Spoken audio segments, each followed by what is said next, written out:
Então vamos lá. Igual eu falei, estava falando aqui para Vinícius e para Rian, Lucas, a gente vai terminar. O Alberto chegou. Pronto, 100% da turma.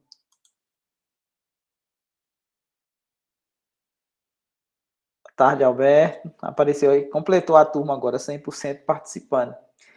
Hoje a gente estava comentando com Rian e Vinícius antes, a respeito de o que a gente vai fazer na aula de hoje. A gente vai continuar falando de mudança geral de coordenada, só que agora nós vamos dar um enfoque em integração tripla, que a gente terminou falando, é o finalzinho da 15.10. No final da aula passada, da aula 22, a gente estava falando a respeito da integração dupla, o jacobiano, e hoje a gente vai começar o capítulo 16, ou seja, a seção 16.1, aqui em campos vetoriais. Então, sem mais delongas, né, vamos lá para o início aqui da nossa aula. Então, o que a gente vai fazer aqui é aumentar uma dimensão, porque tudo que a gente fez a parametrização lá para as equações parametrizadas lá para integração dupla, o x lá era uma função que dependia de u e v, e o y também era uma função que dependia de u e v. A gente deu até o nome disso aqui de g, de uv, demos o nome de h, de uv.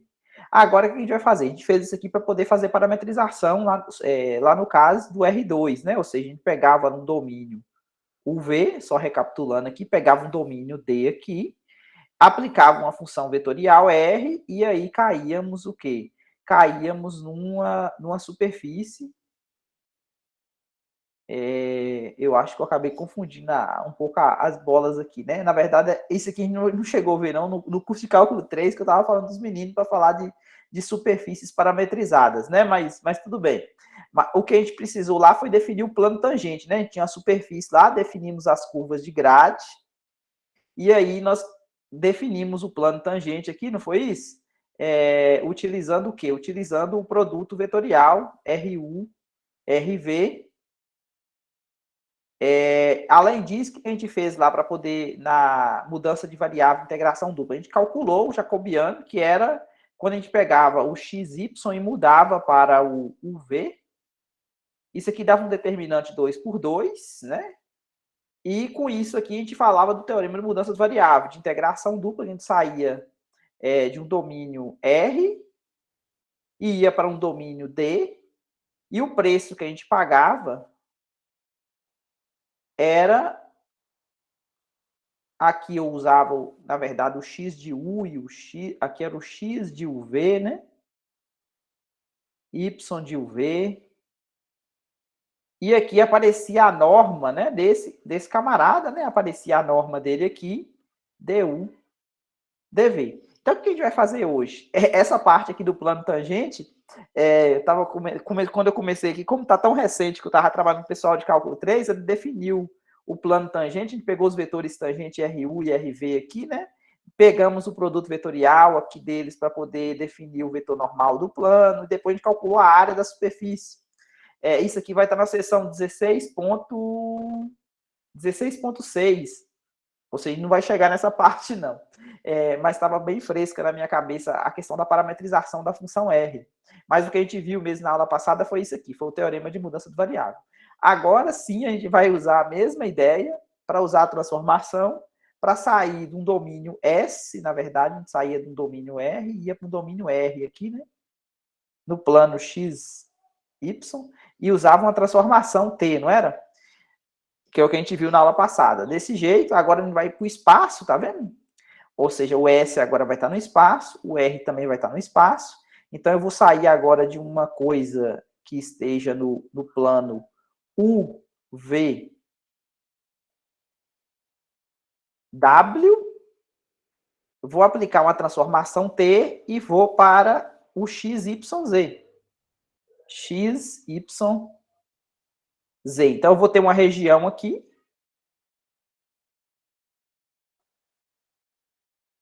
Né? E aí eu vou para uma coisa, não sei aqui, né? Uma região aqui no R3, e aqui eu tenho uma região, uma transformação que faz isso. Então, aqui eu vou ter uma função x que eu chamei de g de u, v e w, a y eu chamei de h de u, v e w, e o z eu chamei de k de u, v e w. Então, jacobiano aqui, como jacobiano aqui era, vocês lembram que era a derivada parcial de x em relação a u, a derivada de x em relação a v, a derivada parcial de y em relação a u e a derivada de y em relação a v. Como agora o x, o y e o z depende de u, v e w, então o determinante agora, ao invés de ser 2 por 2, vai ser 3 por 3. Ou seja, generalização é bem, como é que fala? É natural. Então, a definição do jacobiano é essa aqui, ó.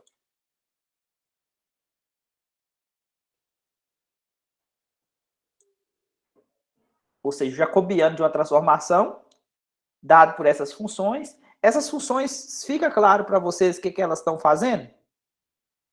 Ou seja, vocês entenderam esse esquema aqui, ó, que ela sai desse mundo UVW e chega nesse mundo aqui XYZ, a transformação, dado através dessas funções vetoriais? Isso é claro para vocês? Beleza. Alberto, Vinícius, Rian, ótimo. Lucas também, Lucas? Tranquilo? Beleza. Quando a turma é pequena, a gente dá praticamente aula particular, né? Fica bem nominal a coisa. Então, quando tem... Cobrar um por um, exatamente. Quando tem muita gente, não dá para fazer isso, né? Parece curso de inglês, né? Quando tem muita gente, não dá para... Nem todo mundo tem hora que responde também, né? E também não dá para perguntar. Mas a gente tiver 30, 40, não dá para citar. Então, aqui na minha primeira... O que é o jacobiano? Então, o jacobiano vai ser esse número aqui, ó. Então, vai ser um determinante 3 por 3, ou seja, na primeira linha aqui, ó, eu vou ter as derivadas da função x em relação a u, em relação a v, em relação a w, na primeira linha. Na segunda linha aqui, ó, eu vou ter as derivadas da função y, tá vendo? Em relação a u, v e w. E na terceira linha, eu vou ter da função z, que também depende de u, v e w, tá vendo? Então, com as mesmas hipóteses do teorema que a gente viu para a integração dupla, a minha integral agora, que sai aqui do domínio R e vai para o S, qual que é o preço que você tem que pagar? Quando você faz essa transformação aqui, ó, chama o x de UVW, o y também de y de UVW, o z também z de UVW. Aí o que acontece? Esse dv aqui, ó, que na verdade é o dx, dy, dz, ele se transforma no módulo do jacobiano, tá vendo? Então, esse aqui é exatamente o dv, né, que é o dx, dy, dz. Ou seja, é uma cópia do teorema anterior, só que agora, em vez de integração dupla, a gente vai ter uma integral tripla, porque meu domínio de integração aqui é o R3, né, uma região em 3 dimensões, e a minha função também depende de 3 dimensões. Tranquilo o teorema? Isso aqui é o teorema e isso aqui é a definição de jacobiano. Só para exemplificar de como que isso funciona, ó, vamos ver como que a gente aplicaria esse negócio aqui em coordenadas esférica. Olha o exemplo aqui para mudança de coordenada esférica. O que acontece? Se você pega o x como sendo ρ, seno de φ, cosseno de θ, o y como sendo ρ, seno de φ, seno de θ, e o z como sendo ρ, cosseno de φ, ou seja, isso aqui é exatamente as minhas... Agora o meu x aqui, ele depende de ρ, φ e θ. O y também depende de ρ, φ e θ. E o z, por mais que... Aqui não tem igual, não, nem aqui é só o y, depende disso aqui. E o z também, por mais que aqui não depende de θ, né? Mas ele é uma função que dependeria também de ρ, φ e θ, por mais que não tem θ na lei de associação aqui do z. Tanto é que quando vocês olham a derivada dele aqui em relação a θ, tá vendo? Zero. Por quê? Porque não tem nada, o z não depende de θ. Aí, o que eu fiz? Calculei para vocês o jacobiano, para vocês verem o que acontece. Então, eu peguei o x, derivei em relação a φ, em relação a θ, em relação a ρ, em relação a θ, em relação a φ, coloquei os resultados aqui, tá vendo? Peguei o y, que é essa expressão aqui, ó, multiplicação, tá vendo? A multiplicação de três funções que dependem cada uma de uma variável. Derivei em relação a ρ, θ e φ, coloquei aqui, tá vendo? Essas contas são simples. Você vai derivar em relação a ρ, por exemplo, você considera o φ e o θ constante, e vice-versa, né? Você usa a regra do produto para 3 funções. como é que você deriva isso? Você deriva a primeira, conserva as outras duas, depois conserva a do meio, deriva a primeira e a terceira, e depois conserva a primeira e a segunda e deriva a terceira variável. Então, é o que está feito aqui. Para calcular esse determinante é normal, esse vezes esse, vezes esse aqui, esse vezes esse, e depois volta, né? Vai somando e volta subtraindo. Só que aqui eu utilizei cofator, utilizando essa... Cadê? Utilizei, acho que foi essa linha aqui, ó. A última linha, por que eu utilizei a última linha? Porque tem zero, né? Para poder diminuir a minha conta. Se você pega essa última linha aqui e faz cofator, por exemplo, você pega esse aqui, ó. Você pega essa e essa. Aí sobrou esse bloco aqui, tá vendo? É um bloquinho 2 por 2. Então, esse camarada aqui, eu coloco ele aqui, tá vendo? E esse bloco que sobrou é exatamente esse bloco aqui, ó.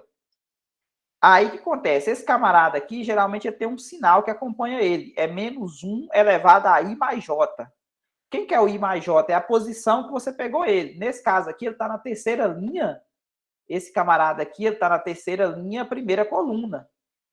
Então, nesse caso aqui, 3 mais 1 deu 4. Então, por esse menos 1 elevado a 4, dá positivo. Então, ficou positivo aqui.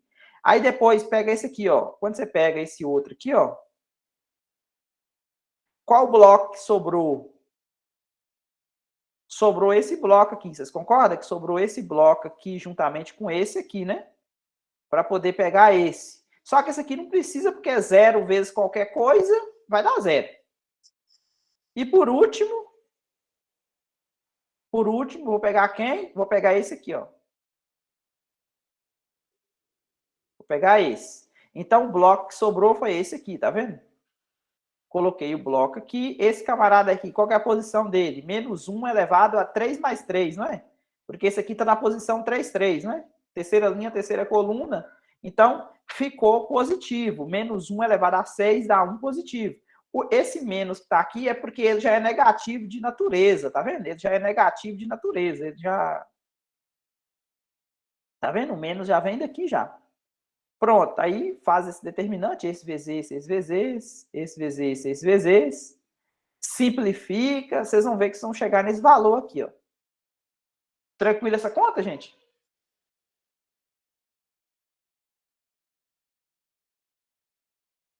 Beleza, ótimo. Então, agora, como eu sei que o... Tá vendo? Deu um seno de φ aqui, né? Como eu sei que o φ ele varia entre 0 e 180, vocês lembram? Que vai do polo norte ao polo sul da esfera, né?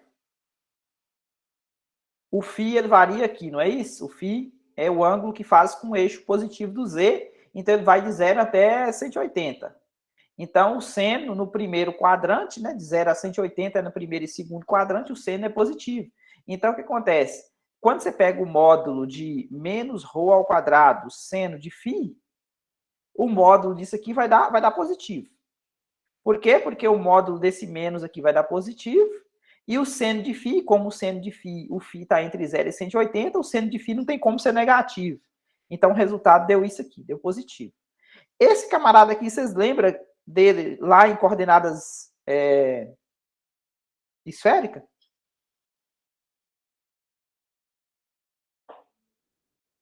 Rho ao quadrado seno de φ? Não lembra? Quando a gente estudou coordenadas esféricas, Lucas lembra, o Rian não.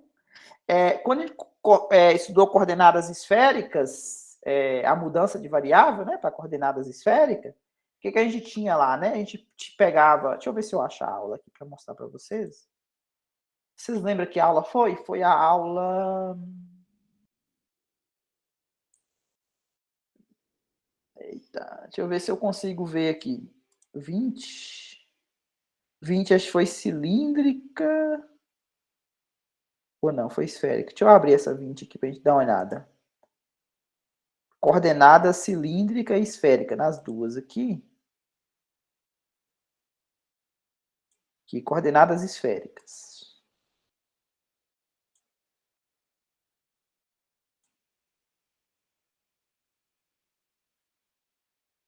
Aqui, ó, deixa eu dar um zoom aqui pra gente ver. Ó quem que apareceu aqui, ó. Lembra do ρ ao quadrado? Acho na próxima página. Olha quem que apareceu aqui, ó. Ρ ao quadrado seno de φ, tá vendo?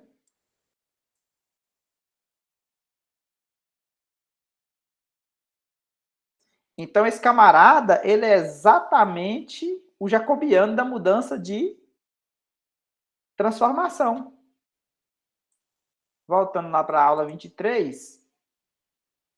Aqui, ó. A gente chegou exatamente aqui, ó.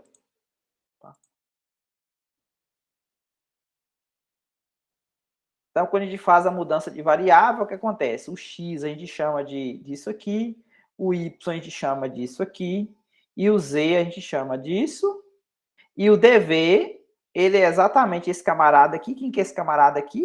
Ele é exatamente o jacobiano da mudança de variável de x, y, z para ρ, θ e φ. Tá vendo esse número aqui? Ó? Como ele deu positivo, por isso que ele não aparece o módulo. Tranquilo a aplicação?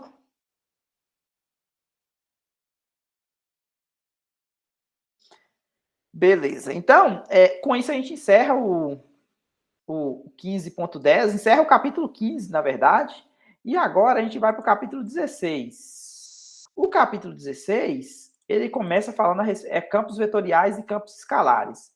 E a motivação de a gente estudar isso é porque no curso de cálculo 3, por mais que a disciplina da gente chama cálculo de várias variáveis, ela faz uma mescla entre o cálculo 2 e o cálculo 3. Ela pega parte do cálculo 2 e parte da teoria de cálculo 3. Essa parte de cálculo 3 aqui, ela vai até integral, joga tudo em vocês, ela vai até integral de linha. Na verdade, não vai até integral de linha. Se você olhar a ementa, ela vai até campos escalares e campo vetorial. Será que não? Ah, por falar disso, o que aconteceu com aquela... Só dar uma pausa aqui. O que aconteceu com aquela reunião que... Eu ia perguntar a respeito daquela reunião das 6 e pouco da tarde, né? Lembra que teve... Falou e não falou?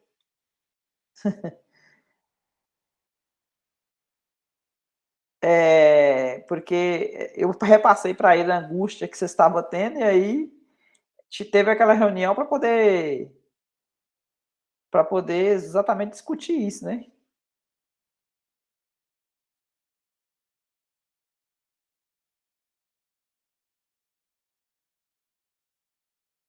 Eita. Aí ficou difícil. Então não ajudou muita coisa, não. Mas deu muita gente na reunião? Os outros colegas, ou deu não? Ah, então o pessoal não estava muito preocupado. Então, só vocês mesmo.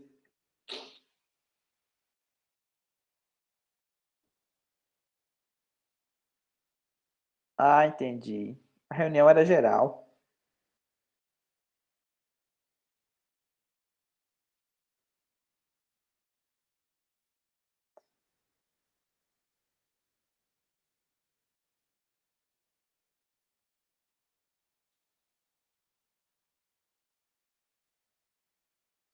Então, não surtiu muito efeito, então, não?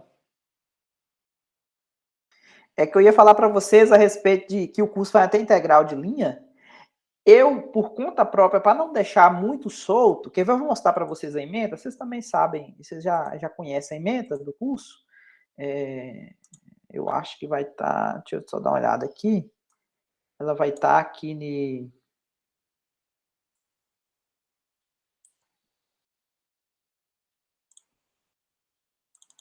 aqui, ó, esse aqui é um recorte lá do projeto político pedagógico de vocês. Ó, tá vendo que termina em campo, tem integral de linha de campo escalar e campo vetorial. Então, na verdade, termina a integral de linha. Eu pensei que não tinha integral de linha, não, mas termina a integral de linha, tá vendo? Coloca aqui campos vetoriais e integral de linha de campo escalar e campo vetorial. Como não tem como falar de campo vetorial sem falar de campo escalar, lógico, né? Porque a gente vai ver que campo escalar é as componentes do campo vetorial. Então, nós vamos até integral de linha. A integral de linha, ela vai até a 16.3, que é o teorema fundamental da integral de linha. A partir da 16.4, se vocês olharem no livro do Stuart, vocês vão ver que é o teorema de Green. Já começa os teoremas do cálculo vetorial. Então, nós vamos começar hoje a falar a respeito dos campos vetoriais escalares, que é a 16.1, e nós vamos até a 16.3.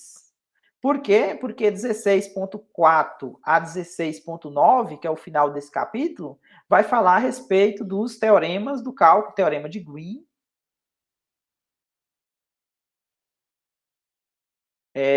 Stokes e Gauss.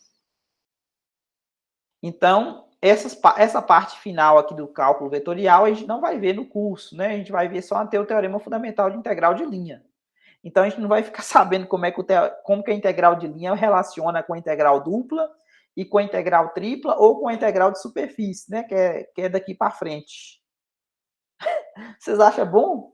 Eu acho, tipo assim, para mim fica, sabe, uma coisa incompleta.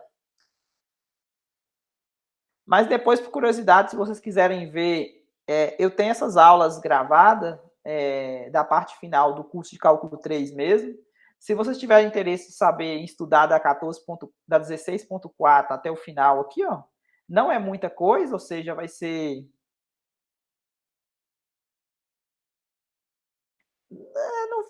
não faz diferença, mas é questão de, mesmo se não usar, para questão de conhecimento mesmo, né? Eu acho que conhecimento é bom, entendeu? Aí, se vocês tiverem interesse, lá no canal vai ter essas aulas que aborda esse tema, os temas, né? Que vai da 16.4 a 16.9.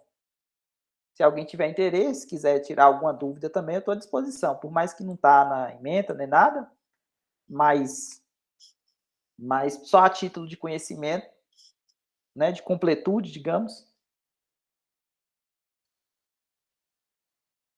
Tranquilo, então. Então, vamos falar aqui na 16.1 de campos vetoriais e escalares, antes de logicamente, definir integral de linha. Essa parte de campos vetoriais e escalares, eu acho ela bem tranquila, porque ela é muito parecido com o que vocês estudaram lá em geometria analítica, por exemplo, em Gaal, porque fala a respeito de vetores. Então, aqui começa com dois exemplos. Vetor, lá na geometria, você sabe que é uma classe de equivalência que precisa de três coisas para definir um vetor. Precisa de um tamanho, né, que a gente chama de módulo, precisa de uma direção e um sentido. Se você tem direção, sentido e módulo, ou seja, isso define um vetor. Então, nesse caso aqui, ele começa de um exemplo que ele chama de campo vetorial de velocidade. E para isso, ele pega esses desenhozinhos aqui, ó, do mapa que fala da velocidade do vento. Então, a velocidade do vento é considerada a 10 metros da Terra, né, lá nos Estados Unidos, na Baía de São Francisco. Então, aqui eles fazem essa foto aqui é do dia 1/3, é do mesmo dia, tá vendo? Só que a hora é diferente, tá vendo? Então, logicamente, se o horário da fotografia é diferente, então essas setas aqui, elas não necessariamente, como elas indicam a velocidade do vento, não necessariamente elas precisam ter a mesma orientação, digamos, né? Então, são 12 horas de diferença entre essas fotos. Então, isso aqui é o que a gente chama de um campo vetorial de velocidade. Então, aqui está explicando o sentido da seta, tá vendo? Onde o vento é como se estivesse olhando como que é o comportamento do vento, né? Nessas duas fotografias. Então, a gente vê isso bastante para quem... Eu não assisto mais, faz tempo que eu assisti o Jornal Nacional, né? Mas no Jornal Nacional costumava colocar, quando falava a respeito de clima, não sei o quê, costumava colocar essa seta, né? Quando tinha frente fria, não sei o quê, e aí eles costumavam colocar essas setinhas, né? Mostrando que alguma coisa ia acontecer, que a nuvem ia de uma determinada localidade para outra e tal, né? Então, acontecia essa aplicação de campo vetorial. Outro tipo de campo vetorial, isso, eu acho que foi, né? O negócio tá quente, viu? Aqui em Montes Claros, pelo menos, acho que lá em São Paulo também, né? Meus irmãos moram lá, têm falado que lá tem esquentado bastante também. Então, aquela frente fria que o pessoal brincou que a Elsa andou soprando por aí, eu acho que passou, né? Eu acho que agora é mais calor mesmo. Aqui, ó, o campo de força, para quem fez física, é verdade, é meio esquisito do aquecimento global, né? Mas, ai, ai, é verdade.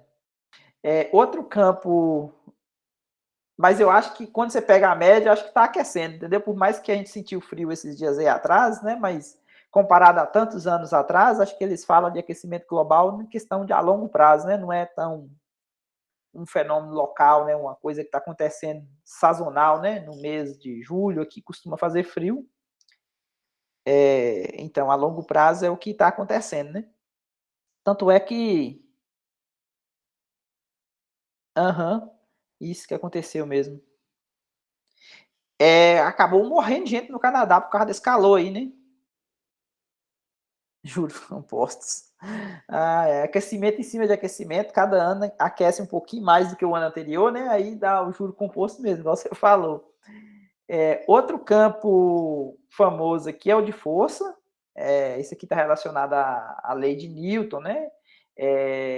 Associa um vetor força, tá vendo? A cada ponto da região. A força gravitacional, por exemplo, a gente está preso aqui, por exemplo, sentado na cadeira sem sair pela tangente, digamos, né? Porque a Terra, como a gente sabe, a Terra é redonda, né? Então, tecnicamente, como está girando rotação e translação ao mesmo tempo, a gente só não sai pela tangente, digamos, né? Sai todo mundo voando por causa dessa força aqui, né? A força gravitacional que faz com que a gente fique preso aqui na superfície da Terra. Então, o que é um campo vetorial, né? Aqui eu dei exemplo lúdico, falando a respeito de clima, um exemplo da física, sem falar nada de matemática, necessariamente. Mas como que a gente vê isso na matemática? Né? O que é um campo vetorial? Então, o campo vetorial nada mais é do que uma função também. Só que é uma função vetorial. Até agora a gente estava acostumado em pegar a função que o domínio era o R, ou R2, ou R3, e essas funções sempre elas tinham a imagem R. Ou no caso, quando a gente pegou uma função vetorial, a gente chegou a ver isso quando o domínio era D, e no caso seria a transformação que a gente viu, acabou de ver, né? Pegava isso aqui e transformava numa região R, onde isso aqui era tipo do R2 em R2. Então, um campo, ele vai ter uma cara dessa transformação aqui, ó. Porque essa aqui, ó, tanto esse D era do R2 e esse aqui também era do R2, estava contido no R2. Então, o campo, ao invés de chegar em R, ela vai pegar o quê? O domínio dela vai ser ponto do R2 e a imagem também. A imagem também, deixa eu passar para a próxima página aqui. A imagem vai ser um conjunto de pontos também do R2 ou do R3. A gente vai chamar esse conjunto de vetores de V2 ou V3. Então, nada mais é do que essa definição aqui, ó. Se D é um conjunto do R2, uma região plana, eu poderia fazer isso para o R3 também, né? Essa definição vale do mesmo jeito para o R3, ou para o R4 e tal. Um campo vetorial em R2 é uma função f grande, tá vendo? Coloquei esse f negrito aqui, que associa a cada ponto do plano, tá vendo? Do domínio, a um vetor de duas dimensões também um R2. Ou seja, aqui o exemplo, peguei esse ponto aqui, o domínio é xy, e aí, isso aqui é a imagem. Ó. O que é a imagem? A imagem também é um vetor, tá vendo? Que associa. O que esse vetor faz? O ponto de partida dele é exatamente o domínio, que você está calculando a imagem dele, mas na frente aqui vai ter um exemplo, que a gente vai fazer isso com um campo. Só que esse campo aqui, ele vai ter coordenada tanto no x quanto no y. Então, no fundo, o que você está pegando aqui é o vetor resultante. Porque eu falei para vocês que a chegada é em R2. O que é esse R2 aqui? É R cartesiano R. Então, ele vai ter uma componente na direção X e vai ter uma componente na direção Y, que é exatamente essas duas setas aqui. Ó. Na direção X, ele vai ter uma componente e na direção Y também ele vai ter uma componente. Então, o resultado aqui vai ser o resultante que vai estar no R2 também. Então, um campo, tá vendo? A melhor maneira de enxergar um campo é desenhar uma seta representando esse vetor. Então, esse vetor, que é o V2 aqui, na verdade, o conjunto dos vetores aqui vai ser as imagens, ele também vai estar contido no R2. Então, a imagem está contida no R2 e o domínio também está contido no R2, beleza? Então, esse aqui é um caso de um campo de vetor que representou para alguns pontos XY do plano, do domínio, tá vendo? Eu peguei alguns. Logicamente que isso aqui está cheio, né? Para qualquer ponto aqui, o domínio dele aqui está cheio e, logicamente, para cada ponto desse aqui vai ter uma seta representando a imagem. Então, um campo de vetor, na verdade, ele preenche, logicamente que ele vai ter um comportamento. Tipo isso aqui, né? Tá vendo? Um monte de setinha aqui. Então, um monte de seta aqui, por quê? Porque para cada ponto inicial aqui, ó. Para cada ponto inicial aqui, ó. Tá vendo? Para cada ponto inicial aqui. Para cada ponto inicial aqui, ó, eu vou ter um vetor saindo dele, tá vendo? Então, isso é um campo de vetor. Como é que gera a setinha? É a imagem. Então, para isso, eu preciso do quê? Eu preciso de uma lei de associação para esse campo. Tranquila a definição de campo?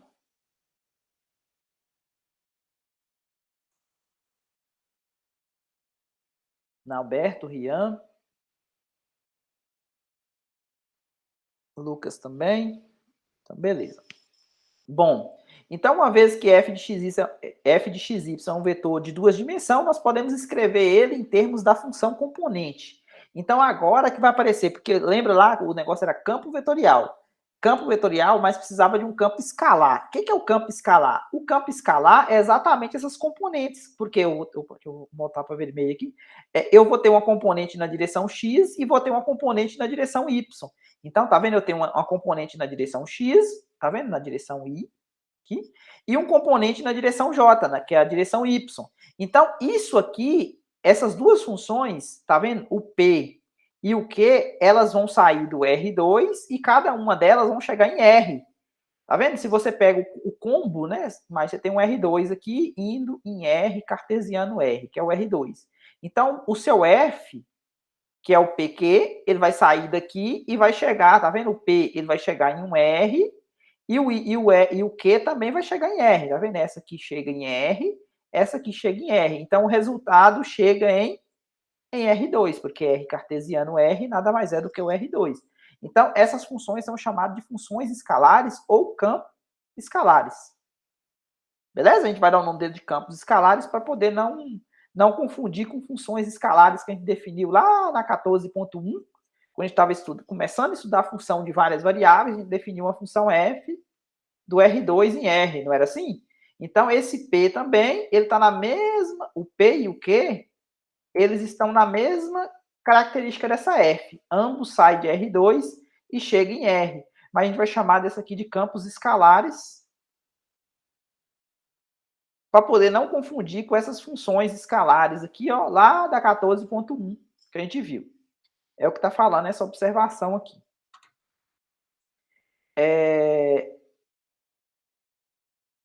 Tá. Da mesma maneira que eu falei para vocês que a gente define para o R2, a gente estende para o R3, do mesmo jeito, tá vendo?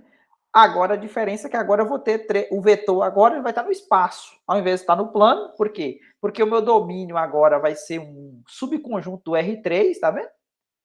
E aí, é uma região cúbica, tá vendo? Então, o campo vetorial em R3 é uma função f também, que associa cada ponto do R3 a um conjunto. Tá vendo? Associa cada ponto XYZ de E, tá vendo? Aqui eu peguei um ponto aqui, esse ponto aqui tem coordenada X, a imagem XYZ, tá vendo? E a imagem dele também é o f de XYZ. Então, aqui eu vou ter esse f de XYZ aqui, eu vou ter uma função Q de XYZ, eu vou ter uma função que eu chamei aqui embaixo, né? P de XYZ, e eu vou ter também aqui uma R de XYZ, que são as funções, o quê? Que são as imagens, tá vendo? Então, um campo tridimensional, você vai pegar cada ponto do espaço, vai estar associado a um vetor. Esse vetor ele vai ter componente tanto na direção x, tanto na direção y, tanto na direção z. Então, no fundo, o que você está pegando aqui é o resultante de novo. Beleza? A imagem aqui vai ser a resultante. Então, tá vendo? F de x, y, z é um vetor tridimensional. Então, nós escrevemos elas em termos das funções escalares. Aqui é campos escalares, né? Para não confundir com função escalar. Porque tanto P, quanto Q, quanto R, essas aqui são campos escalares que todas vão sair do R3 e cada uma delas vai chegar em R.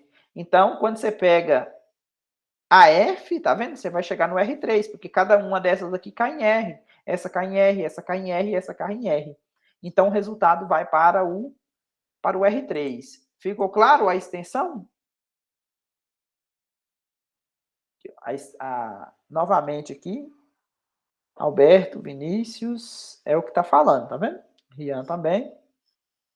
São chamadas de campos escalares, tá vendo? Para distinguir dos campos vetoriais. Então, os campos escalares significa que vai cair em R, tá vendo? R1. O P vai cair em R, o Q também vai cair em R e o R vai cair em R. Só que esse R aqui é diferente, viu? Esse R aqui não é o conjunto dos reais, não. É só a letra que eu estou chamando da função. Tranquilo? Aqui tem um exemplo, ó. Esse exemplo aqui... Ah, tá. Você pode perguntar de função contínua, né? Será que esse campo é contínuo ou não? A continuidade do campo está transferida a responsabilidade para as funções escalares. Então, se cada um dos campos escalares são contínuos, então significa que o F também é contínuo. Então, o campo é contínuo quando os campos escalares, o campo vetorial é contínuo se o campo escalar também for contínuo. Esse campo aqui do R2 pediu para fazer um esboço do campo. Aí, o que acontece? Ele pega cada ponto do plano e associa a esse vetor imagem. O que esse vetor imagem faz? Imagine que você pegou o ponto 1, 1. Vou fazer um monte de exemplo aqui na próxima página, mas só para vocês entenderem aqui um exemplo. Um ponto, né? Ou seja, eu peguei o ponto 1. Como que a imagem... Como eu calculo a imagem do ponto 1? É pegando quem? Pegando a coordenada y, que vale 1 na direção I, menos, tá vendo? Menos y na direção I, mais x. Só que o x vale 1 também, 1 na direção j. Então, o que significa menos 1 na direção I? Menos 1 na direção I significa que é um vetor de tamanho 1 positivo, tá vendo? O módulo dele vale 1, só que ele está negativo, então significa que ele vai estar para a esquerda. Ok? Se tiver positivo, vai estar para a direita. Se tiver negativo, para a esquerda. Aqui na direção J, porque o referencial meu aqui no eixo do X é direita e esquerda. Já aqui no eixo do Y, positivo e negativo vai significar para cima e para baixo o referencial. Se for positivo, que é o caso aqui, é uma unidade para cima. Se fosse negativo, seria uma unidade para baixo. Então, isso aqui é o P da história, ou seja, é o P de 1, 1. O P de 1, 1 aqui vai valer menos 1, beleza? Porque o P, assim, ó, f de xy, de acordo com a teoria, é P de xy na direção I, mais Q de xy na direção J. Então, quem está fazendo o papel de P de xy é o menos Y. Então, o que é o menos Y? O menos Y aqui, no caso, como o Y, o X vale 1 e o Y vale 1. Tá vendo? Então, por isso que deu menos 1. E quem que é esse camarada aqui? Ó? Esse camarada aqui é o Q de 1, 1. O Q de 1, 1 vale 1 positivo, não vale? Porque ele falou que vale X e o X vale 1. Beleza? Então, é o X vale 1, tá vendo? Então, por isso que está apontando para cima. Então, qual que seria o resultante aqui da história? O resultante seria esse aqui, vocês concordam?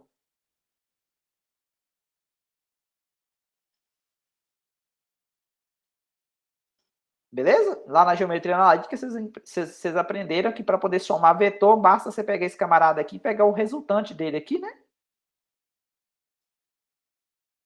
Como é que você soma dois vetores? Você pega do início do primeiro e vai até o último do último, né? O final do último.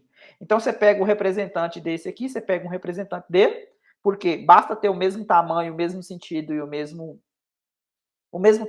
módulo, o mesmo sentido e mesma orientação, você pode colocar ele em qualquer lugar, que é uma classe de equivalência, ou seja, todos esses vetores valem a mesma coisa. É como se você falasse assim, meio é igual a 2/4, que é igual a 3/6, que é igual a 4/8, todo mundo vale meio, né? Por mais que esses números aqui sejam diferentes, mas todo mundo representa o meio. Então, o vetor, onde é que ele está, não tem importância ele estar nessa posição aqui ou nessa posição aqui do plano. Ou seja, o início dele pode estar aqui ou pode estar aqui. Então, ele representa a mesma classe do pessoal que tem uma unidade apontando para cima. Então, ele poderia estar em qualquer lugar aqui, ó. Ele poderia estar em qualquer lugar, qualquer reta paralela ao eixo do X, ele pode estar em qualquer lugar, desde que ele tenha uma unidade apontando para cima, tá valendo, beleza? Então, como é que você soma esse vetor aqui com esse vetor? É pegando a diagonal aqui, né? Usando a regra do paralelogramo que vocês aprenderam lá em Gaal. Então, o que a gente vai fazer? A gente vai calcular, aqui eu calculei a imagem do ponto 1, mas eu gostaria de calcular mais, né? Por exemplo, calcular a imagem, por exemplo, de outros pontos aqui ou seja, fazer mais setinhas, né? Foi o que eu fiz aqui, ó. Organizei o trabalho na tabela, ó. O que eu fiz aqui, ó? Calculei a imagem. Onde vocês veem esse ponto aqui, ó. Esse ponto, esse bullet aqui, ó. Como é que chama? Esse ponto final gigante. Esse ponto final gigante significa que é o domínio, ou seja, é o ponto, por exemplo, 1, 0, 1 para x, ó, 1 para x, 0 para y, é exatamente esse ponto aqui, ó. Aí, quando você vê o asterisco é a imagem, tá vendo? Ó, o ponto do domínio está entre parênteses, essa coluna aqui, todo mundo do domínio. Essa coluna aqui é todo mundo da imagem, tá vendo? Seria não é entre maior e menor, sabe? Não é parênteses, não. Então, o asterisco seria a imagem, ou seja, seria o vetor resultante, né, a imagem. Ou seja, qual que é a imagem do ponto 1, 0? Seria o vetor de coordenadas 0, 1. Qual que é o vetor de coordenadas 0, 1? Significa, o que é 0 na direção I? 0 na direção I significa que não vai nem para a direita nem para a esquerda, né? Fica quieto. Porque não tem nenhum tamanho na direção I, né? 0. E 1 na direção J significa que está todo para cima, né? Ou seja, uma unidade para cima. Então, por isso que a imagem do 1, 0 deu 0, 1. Tá, vamos pegar outro ponto aqui. Vamos pegar, por exemplo, esse aqui, ó. 0, 3. 0, 3. Cadê ele? 0, 3, 0, 3. Aqui, ó. 0, 3. Não vou fazer todos para a gente ganhar tempo. Mas vamos pegar alguns. Por que a imagem deu esse vetor aqui, ó? 0, 3. Como é que eu calculo a imagem do 0, 3? Vocês lembram da regra? A regra era menos y na direção I mais x na direção J. Não era essa a lei de associação do campo? Menos y na direção I mais x na direção J. Tá vendo? Menos y, quem está fazendo o papel do y aqui, ó, é o 3. Quem está fazendo o papel do x é o 0. Então, menos 3 na direção I, ou seja, 3 unidades para a esquerda. Tá vendo? 3 unidades para a esquerda, porque está negativo. E nada para cima e nada para baixo, concorda? Então, ele está totalmente paralelo ao eixo x. O resultante já ficou em cima, não já? Você pegar um vetor deitado aqui, ó, e pegar 0, ou seja, pegou 0 aqui na vertical, significa que você não foi para cima, né? Ou seja, você não saiu do lugar, você está aqui ainda, né? Como é que você faz o resultante? O resultante vai ficar no mesmo lugar. Ficou claro, gente? Beleza. E aí eu fiz para um bocado de ponto, né? Eu fiz para esse, fiz para esse, fiz para esse, e coloquei as setinhas, né? Fiz para esse, fiz para um bocado de ponto. Aí por que você pode perguntar, por que você colocou essa circunferência aí, né? Para poder. É porque eu vi um padrão interessante. Tá vendo que parece que tá o vetor, a imagem desse campo de vetor tá tangenciando uma circunferência? E como é que a gente confirma essa suspeita que ele está tangenciando? Vocês concordam que para ser tangente, se eu pegasse o raio da circunferência e fazer o produto interno, parece força centrífuga, né? Se eu fazer o produto interno para saber se ele está tangente, se eu fazer o produto interno do vetor com raio, se der 90 graus, concorda que seria tangente? Porque em uma circunferência, um vetor ele é tangente à circunferência se for fazer 90 graus com raio, concorda? Lembra dessa teoria? Lá da geometria euclidiana? Se for tangente, faz 90 graus com raio. Foi o que eu fiz aqui para poder confirmar isso, para ver se realmente é tangente, né? Ó, na figura acima, parece que cada seta é tangente a um círculo, com centro na origem. Então, para confirmar isso, vamos tomar o produto escalar do vetor posição, ou seja, se você pegar o raio, esse ponto aqui, ó, em questão, é o ponto x, y. Nesse caso aqui, o vetor posição, o x vale 2, o y vale 2. Se eu fazer o produto interno com o vetor f de 2, 2, o que é o f de 2, 2? Vamos ver o f de 2, 2 aqui, ó. O f de 2, 2, ó, é esse aqui, ó. A imagem do f de 2, 2 deu quem? Deu menos 2, 2. Quando você faz o produto interno, esse vezes esse, mais esse vezes esse, tá vendo que dá zero? Dá 4 e menos 4, né?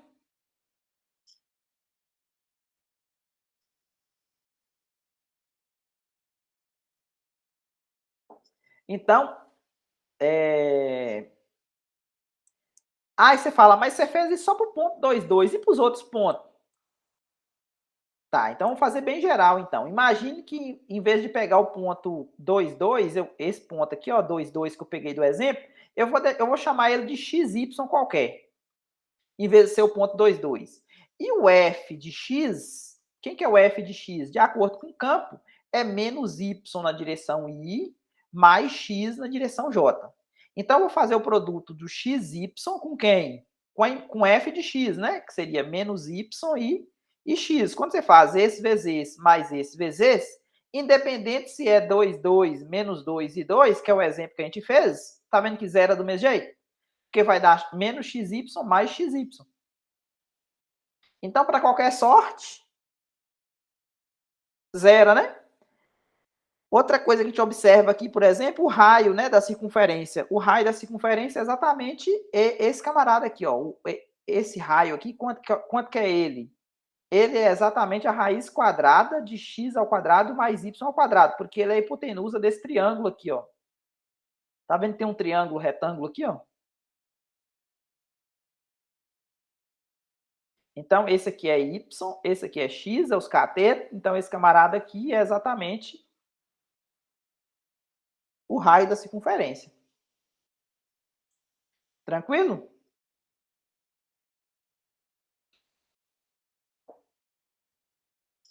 Beleza. Então, tem mais exemplos aqui na frente. Aqui é só para mostrar para vocês alguma curiosidade, tá vendo? Por mais que eu não coloquei lei de associação nem nada, mas esse camarada aqui, de acordo com. Imagine isso aqui que seria um cano, né? Que tem um escoamento de um líquido, por exemplo. Então, você poderia determinar um vetor da velocidade do escoamento desse fluido, né, através desse cano, né? Então tá vendo que as setinhas aqui, ó, ela indica exatamente a velocidade desse campo. É um campo de velocidade, né? Para esse fluido no interior de um cano, né? Você poderia pensar em água, óleo, né? Qualquer fluido, né, que escoa. Então, dá para você definir um campo em dimensão 3 para esse caso. Agora, um campo interessante que vai aparecer aqui para a gente vai dar nome para ele, é exatamente o campo gradiente. O que é o campo gradiente? Lá na... Deixa eu ver que sessão que a gente estudou isso, foi a 14. A gente falou de derivada parcial na 14.3, lá na 14.4, por aí, né? Falando a respeito de plano tangente, a gente estudou o gradiente de uma função. O que é o gradiente de uma função? Nada mais é do que um vetor formado pelas derivadas parciais. Porque quando definiu derivada direcional, lá na 14.6, a 14.5 é a regra da cadeia, né? Na 14.6, a gente falou a respeito de derivada direcional. E aí, a derivada direcional de uma função de um determinado ponto nada mais é do que o produto interno do gradiente, produto interno com a direção que você está pegando. Então, esse camarada aqui foi definido como sendo exatamente, era um vetor, cujas componentes desse vetor eram exatamente as derivadas parciais. Bom, as derivadas parciais aqui, cada uma delas chega em R. Então, por que não eu chamar essa aqui de P de XY, para ser um campo escalar, e essa aqui de Q de XY, da teoria que a gente está estudando, não daria certo? Para poder definir um F, o F a gente é P na direção I mais Q na direção J, não é assim? Se eu chamar esse P aqui da derivada parcial em relação a F, o Q da derivada parcial em relação a Y, não daria para fazer um campo? De acordo com a teoria que a gente está vendo?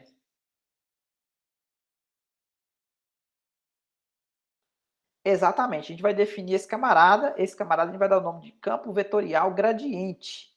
Se a sua função estiver no R3, não tem problema, ele vai ter três derivadas parciais, ou seja, vai ter a função P, vai ter a função Q, vai ter a função R, tá vendo? Do mesmo jeito que a gente definiu o campo F para 3 dimensões, né? Mesmo jeito. Então, esse camarada aqui é chamado de campo vetorial gradiente. E aí, esse campo vetorial gradiente, ele tem algumas coisas interessantes. Quer ver? Vamos ver esse exemplo aqui, ó.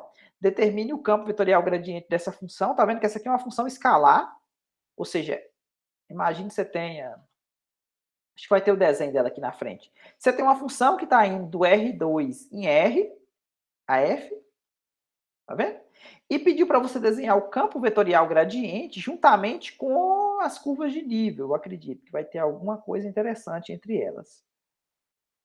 Mapa de contorno, exatamente, as curvas de nível, tá vendo?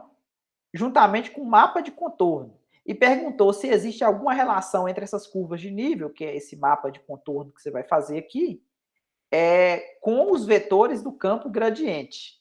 Então, aqui eu refiz o desenho, por mais que no livro tem o desenho também, não quis utilizar o desenho do livro, eu fiz outro desenho. Eu peguei o gráfico, acho que aqui não tem o gráfico. Lembrava não, né? Então, tá vendo que é importante? O curso tem o curva de nível, nós estudamos lá na 14.1, finalzinho da 14.1, tem curva de nível lá, então é exatamente para isso. Curva de nível é quando você pega o f de x, y igual a um determinado k, né? E faz k igual a 0, k igual a 1, vai cortando na determinada altura que você quer, e aí você vai ter exatamente essas linhas vermelhas que está aqui, que é a projeção. Então, só mostrar aqui para vocês, deixa eu ver, vixe, 3 horas. Vocês têm um tempinho a mais? Eu ia mostrar como é que você faria no GeoGebra, mostrar o gráfico para vocês e por que deu aqui as curvas de nível. Só rapidinho aqui, vou mostrar, acho que está terminando também. Acho que a última coisa que a gente vai ver é esse exemplo aqui de... Exatamente, termina aqui. Só mostrar aqui essa função.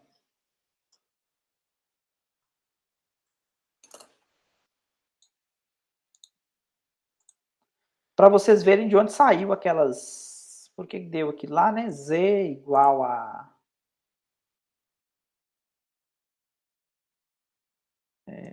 Peraí. Como é que era a função mesmo? Era x ao quadrado y menos y ao cubo.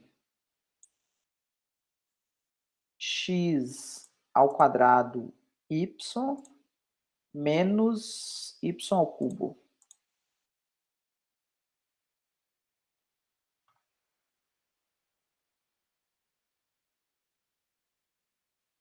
Ó, tá vendo o gráfico como é que deu? Então, o que é as curvas de nível? A curva de nível é fatiar isso aqui, né? Se você pega, por exemplo, z igual a 0. Z igual a 0. O chão aqui. O Grand Canyon lá nos Estados Unidos, né? Então, ó, para você ver, z igual a 0. Aí, se você pega a interseção, vamos pegar a interseção aqui, ó, intercepcionar, intersecção, viagem de objeto em objeto. Vamos pegar o objeto A e o objeto F. Tá vendo a interseção lá, as curvas em preto? Vamos pegar a outra aqui, vamos pegar Z igual a 1. A interseção lá, tá vendo que deu as curvas em preto lá? Aí você pode colecionar todas elas, você vai ter alguma coisa parecida com isso aqui, tá vendo essas curvas em laranja? Então foi exatamente o que eu fiz. Como é que primeiro eu fiz o mapa de contorno. Essa figura aqui, na verdade, não é do GeoGebra, não. Essa figura aqui eu fiz ela no MATLAB, utilizando outro comando lá do MATLAB. Mas aí o que acontece? Eu quero mostrar para você, desenhar o mapa de contorno, eu quero desenhar o campo vetorial gradiente juntamente com o mapa de contorno. Então, qual que é a ideia? A ideia é você definir o campo vetorial gradiente utilizando as derivadas parciais. Eu peguei a minha função, derivei em relação a x, coloquei aqui, tá vendo? Derivei em relação a y, coloquei aqui. A derivada em relação a y, né, coloquei aqui. E aí eu calculei a imagem de alguns pontos. Peguei o ponto, por exemplo, 0 para x, 1 para y.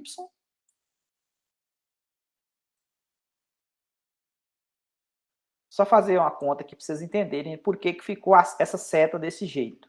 Ó, quando eu calculo, por exemplo, o que é o gradiente, qual que é a imagem do ponto 0, 1? Ó, de acordo com a fórmula aqui, eu vou colocar 0 no lugar do x, vou colocar 1 no lugar do y. Então, se eu coloco 0 no lugar do x, ó, o que vai acontecer? Vai zerar a primeira coordenada e a segunda coordenada e coloco 1 no lugar do y, vai dar menos 3. O que isso significa? Significa que não vai nem para a direita nem para a esquerda, porque vai ficar quieta aqui, porque é 0, né? O x, a coordenada x, esse aqui é o vaso papel do P, esse aqui é o do Q, né? Não vai nem para a direita nem para a esquerda. Menos 3, como é no eixo do y, significa que vai ter 3 unidades para baixo. Então, por isso que a seta ficou isso aqui, ó, 3 unidades para baixo. Então, ela vai desde aqui, ó, até aqui, ó. 3 unidades para baixo, tá vendo? 1 unidade, 2 unidades, 3 unidades. E assim eu fiz. Calculei, por exemplo, para esse ponto aqui, esse ponto aqui é o ponto 1, 1. Calculei o gradiente de 1, 1, tá vendo? Deu 2 positivo, ó, 2 positivo, 2 unidades para a direita, menos 2 aqui, ó. A escala aqui, ó, 1, 2, 1, 2. O resultante deu aqui, ó. Tranquilo? Fui fazendo isso para alguns pontos. Eu coloquei eles aqui, vocês podem checar direito depois, né? A conta utilizando exatamente essa lei aqui, ó. A lei que vocês utilizam é exatamente essa aqui, ó. Substitui o x e o y aqui nessas fórmulas e calcula na direção I e na direção J. E aí o interessante, o que vocês observam, né? Qual que é a relação que a gente tem das curvas de nível com o campo vetorial? Se vocês observarem, tá vendo que elas são perpendiculares? Faz 90 graus? Ó, imagine que você vai estar aqui o vetor, ó, tá vendo? 90 graus. Aqui, ó. Peguei esse ponto aqui, ó. Imagine que ela vai fazer assim, ó, 90 graus aqui também, ó. 90 graus, todas fazem 90 graus. Se você escolher qualquer ponto aqui, ó, se você pegar o vetor tangente, você vai ver que o vetor campo vai fazer 90 graus com a curva de nível. Essa aqui é uma característica que a gente aprendeu lá no curso de cálculo 2, não. Lá no início do curso de cálculo de várias variáveis, beleza? Quando a gente estava estudando função de mais de uma variável, a gente viu que o gradiente, uma propriedade dele é que ele é sempre perpendicular às curvas de nível. Então, aqui reflete a mesma coisa, ou seja, o campo vetorial gradiente, ele é perpendicular. Então, a relação que a gente tem, né, é de perpendicularismo, né? Ou seja, ele é perpendicular, é de perpendicularidade, né? Entre as curvas de nível e o campo vetorial gradiente. E para poder finalizar, aqui é uma coisa muito interessante, né? Que a gente vai definir, a gente vai usar nas próximas aulas para falar a respeito de integração de linha, é esse campo vetorial conservativo. quando que a gente chama um campo vetorial de conservativo? Lá na física utiliza bastante isso, que é um campo conservativo e tal, conservação de energia, talvez venha daí o nome, né? Um campo F é chamado de campo vetorial conservativo se ele for o gradiente de uma função escalar. Aí você pergunta, mas como é que é isso? Se você encontrar uma função escalar f de forma que o gradiente dessa função escalar é um vetor. Se as componentes do campo, ou seja, a derivada parcial de f em relação a x, derivada parcial de f em relação a y, isso aqui é o gradiente de f. Se isso aqui coincidir com o P e isso aqui coincidir com o Q do campo, então esse campo ele é chamado de conservativo. Então todo campo conservativo admite uma função potencial. Então essa função potencial é a função cujo gradiente dela é exatamente igual às componentes escalares do campo. Tranquilo?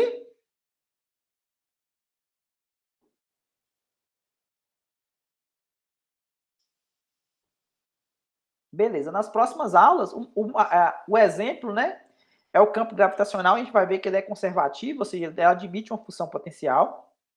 Então, nas próximas aulas, a gente vai explorar mais a respeito dessa riqueza, né, de que, logicamente, nem todo o campo tem que ser conservativo, né, porque pode ser que não admite a função potencial. Mas, se admitir a função potencial, a gente vai chamar esse campo de conservativo. Tranquilo? Passou uns minutinhos? 15:09. Dúvidas da aula de hoje? Beleza, então. Fiquem com Deus até quarta. Beleza. Boa segunda para você também, Alberto. Até mais, Vinícius. Rian. Com Deus.